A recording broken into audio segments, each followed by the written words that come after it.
Getting rid of our chickens. Guess that goes down as one of the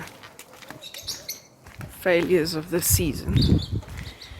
Not the chickens, they've been great, but the fact that we have to let them go.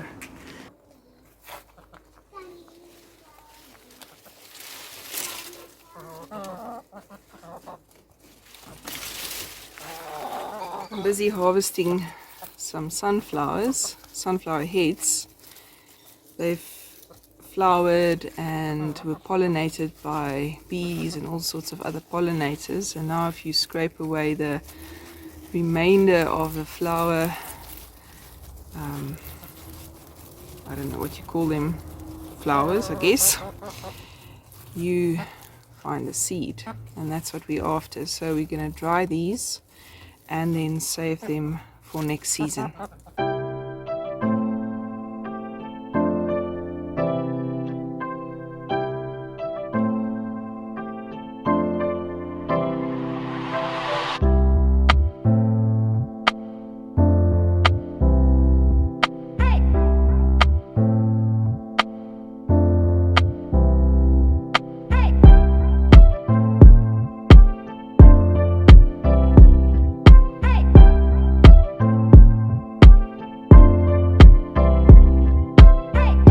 There we have some sunflower seeds we could sow again next season, and of course if you have enough of this you could always make up seed packets and maybe give them as gifts or even sell them to generate some income from your homestead.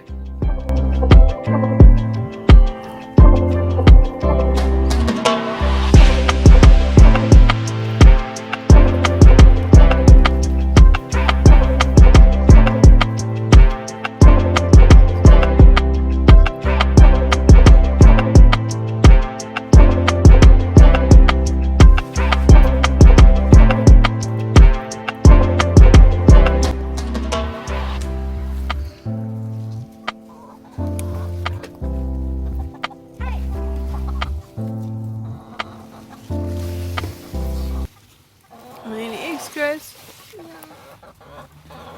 Ja, ik zoek die eggs. I have to check here. See if any penny sitting. Oh, I see an egg. Egg? Is any penny sitting on the egg?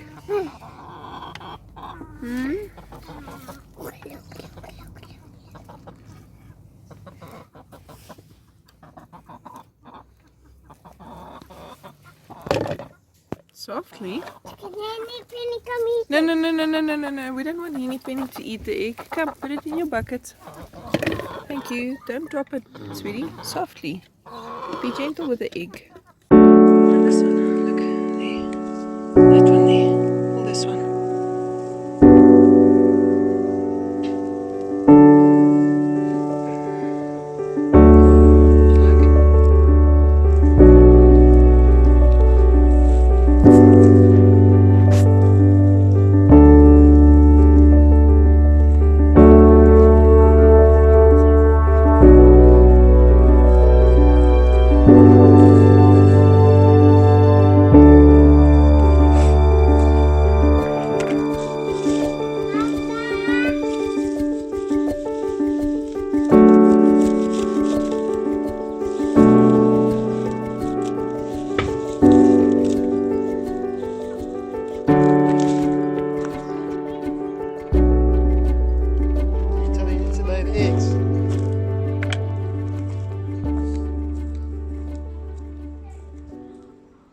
I'm trying to harvest as many leaves as possible, which we'll feed to the chickens. They'll be here till Saturday. Today's Thursday, so let me show you.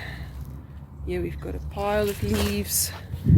Here we've got another pile, and here we have a pile as well.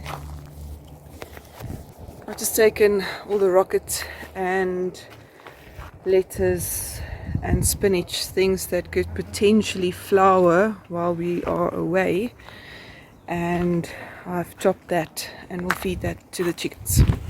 It's unfortunate that our travel plans are in the middle of a growing season.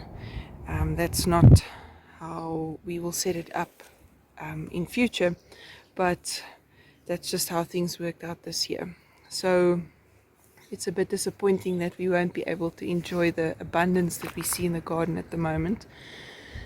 But we have someone living here on the property during this time that we're away, and he will take responsibility to water the garden and hopefully continue to enjoy the vegetables that are being produced.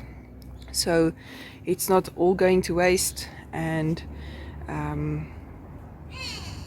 at least somebody can enjoy it.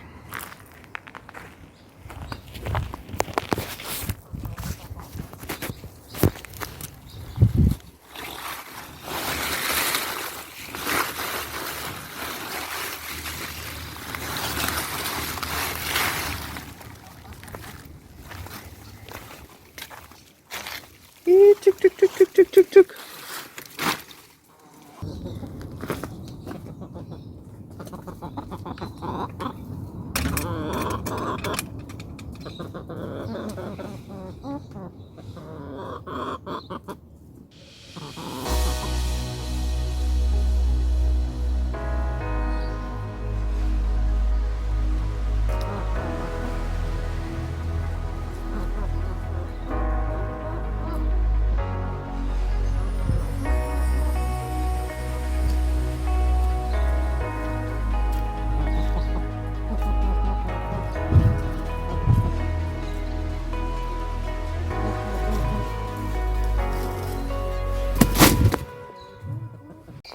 One of the other big failures we've had was with the germination of our seeds that we sowed into our seedling trays.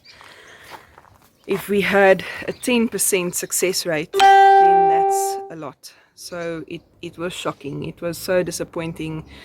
I think I didn't come to the garden for a few days. I was really upset about that.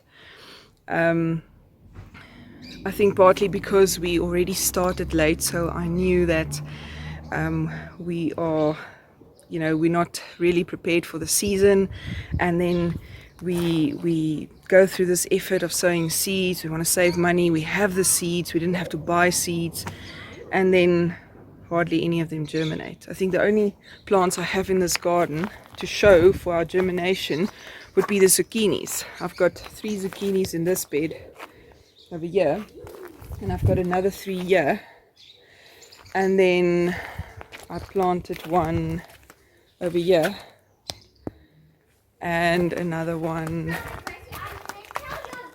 here. So in total 8 zucchinis and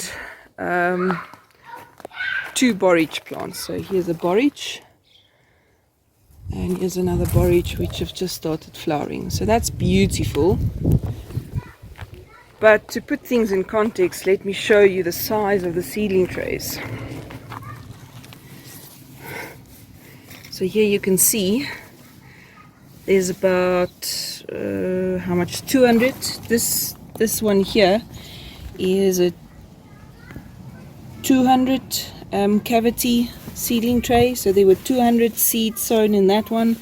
I think this one is 120 or 140, somewhere around there. So we had over 300 seeds, and I have 6 plants to show for it. So that's the kind of stuff that make you want to give up. But here we are, back at it again. And as you can see, our beetroots are starting to germinate. This whole tray is just full of beetroot. We've multi-seeded a cavity, so that means we've put more than one seed into a small little cell. And when you transplant that, obviously the beetroot will grow, but as long as you give them some space. We also harvest them as baby beetroot, so that's not going to be an issue. We can always thin them out if we feel it's necessary. But hopefully we'll have better success this time around. Again, I'm a bit nervous that we're not going to be here to watch this process, because right now it's important that none of these seedling trays dry out completely. That would just be game over for the seeds, or germination of the seeds. So let's talk chickens. They've really been a blessing. Apart from producing eggs, they've taken care of our scrap food. They've taken care of stuff that we had to get rid of. Hey, Penny, come, come. She's always curious. So they've produced eggs. They have fertilized the ground. They take care of food scraps. They are part of Gracie's chores, and those things are difficult to quantify. So how do you put a price tag or price benefit on those things? But our infrastructure, unfortunately, is not a perfect setup. We don't have bird netting over the pen, which means every time we feed them, we're actually feeding the wild birds as well. We have so many pigeons that come and eat from the food. So we end up spending about 400 Rand or 400 Namibian dollars every month on chicken feed for 5 chickens that are producing about 3 to 4 eggs a day at the moment, and that production will go down when we go into our cooler months, the winter months. So it's not that you're getting 4 eggs a day throughout the year. So in the good months, it kind of balances out. They produce the amount of eggs that you would have paid 400 Rand or $400 for in any case if you had to buy free range eggs in the shop. But going into winter months, we'd still be spending that same amount on feed without getting the egg benefit. We'll still have all the other benefits.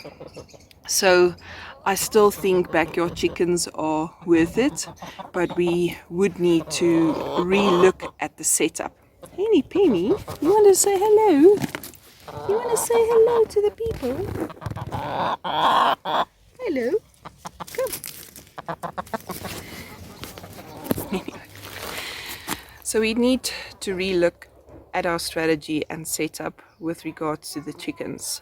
We will definitely get chickens again, but right now we just can't afford to spend the 400 Namibian dollars a month on feed, knowing that we are feeding not only the chickens but a whole lot of other birds as well. So we would rather take that $400 and put it towards our infrastructure, getting proper bird netting up over the chicken pen and making sure that our setup just helps us to cut back on feed costs.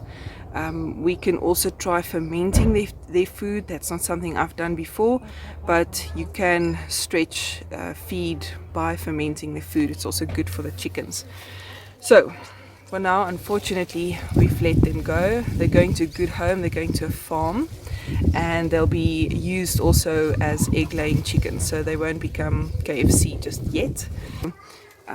But for now, we are closing down the chicken operation, which is sad, but we will have livestock on this small homestead again. So watch the space.